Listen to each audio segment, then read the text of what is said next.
जीवन बगिया ऐसी उलझी, फूल उगे कम, कांटे ज्यादा, सिमटा जीवन, डूबी सांसें,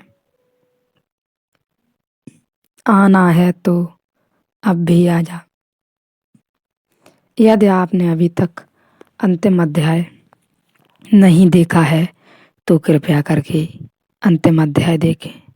तीसरा प्रश्न, हम ईश्वर अंश हैं और अविनाशी भी, कृपया बताएं कि यह अंश मूल से कब, क्यों और कैसे बिछड़ा और अंश का मूल से पुनः मिलन, कभी न बिछुड़ने वाला मिलना संभव है या नहीं।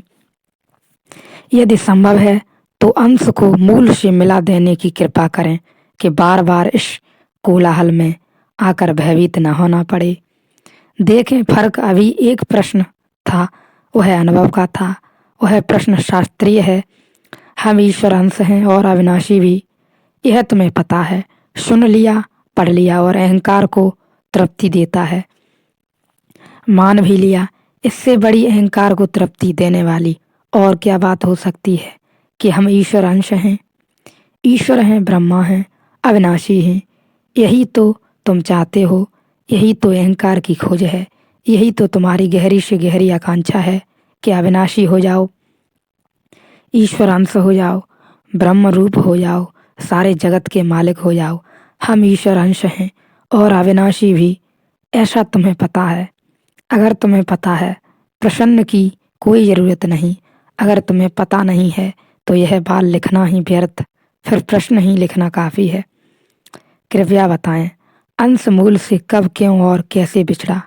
ये पांडित्य के प्रश्न हैं। कब, समय, तारीख, तिथि चाहिए, क्या करोगे। अगर मैं तिथि भी बता दूं, उसने उसने क्या अंतर पड़ेगा। सम्मत बता दूं, समय बता दूं कि ठीक सुबह 6 बजे फला दिन, उससे क्या फर्क पड़ेगा।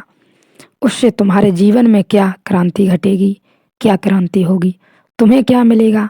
कब और क्यों कैसे बिछड़ा। अगर तुम्हें पता है कि तुम ईश्वर अंश हो तो तुम्हें पता होगा कि बिछड़ा कभी भी नहीं।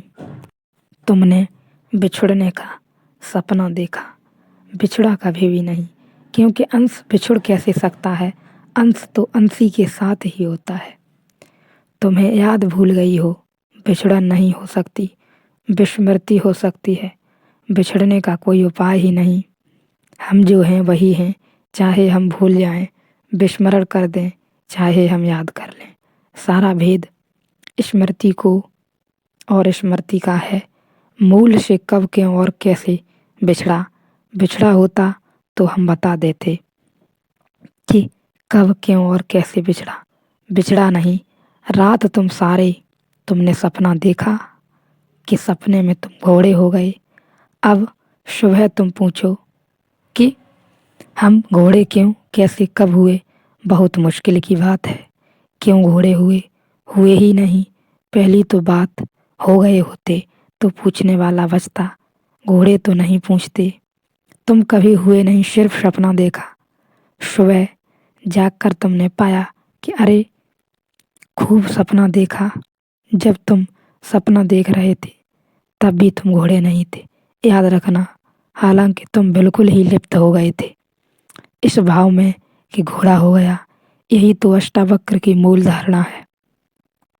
अष्टावक्र कहते हैं, जिस बात से भी तुम अपने मैं भाव को जोड़ लोगे वही हो जाओगे। देह अभिमान तो देह हो गए, कहा मैं देह हूँ तो देह हो गए। ब्रह्म अभिमान, कहा मैं ब्रह्मा हूँ तो ब्रह्मा हो गए।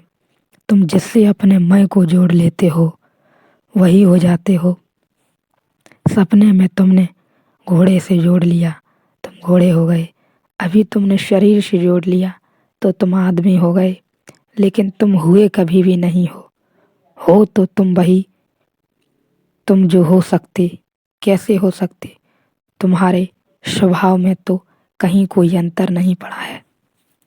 इसलिए तुम इस तरह के प्रश्न अर्थहीन हैं और इस तरह के प्रश्न पूछने में अपना समय मत गवाओ और इस तरह के प्रश्न प्रश्न के तो उत्तर देते हैं, वे तुमसे भी ज़्यादा नासमझ हैं।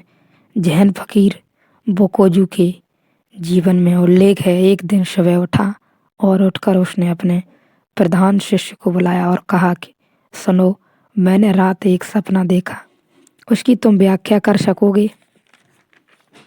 उस शिष्य ने कहा कि रुकें, मैं थोड़ी पानी ले आऊं, आप हाथ मुंह धुल लें। वह मटकी में पानी भर लाया और गुरु का उसने हाथ मुंह धुलवा दिया। वह हाथ मुंह धुल रहा था, तभी दूसरा शिष्य पास से गुजरता था। गुरु ने कहा, सुनो, मैंने रात एक सपना देखा, तुम उसकी व्याख्या करोगे? उसने कहा, ठहरो, एक कप चाय ले लेना, आपके लिए अच्छा रहेगा। वह एक कप चाय ले आया। गुरु खूब हंसने लगा। उसने कहा, अगर तुमने व्याख्या की होती मेरे सपने की तो मार कर बाहर निकाल देता। सपने की क्या व्याख्या, अब देख भी लिया, जाग भी गए, अब छोड़ो पंचायत, ये सपना फिजूल मालूम होता है। यह केवल तब तक था जब तुम नींद में थे, अब तुम जाग गए हो, इसकी चर्चा खत्म करो, इसकी व्याख्या नहीं। व्याख्या तो सत्य की होती है, सपने की नहीं। सपने की व्याख्या का कभी अंत नहीं होगा। जाग कर देखो, छोड़ो इस पंचायत को।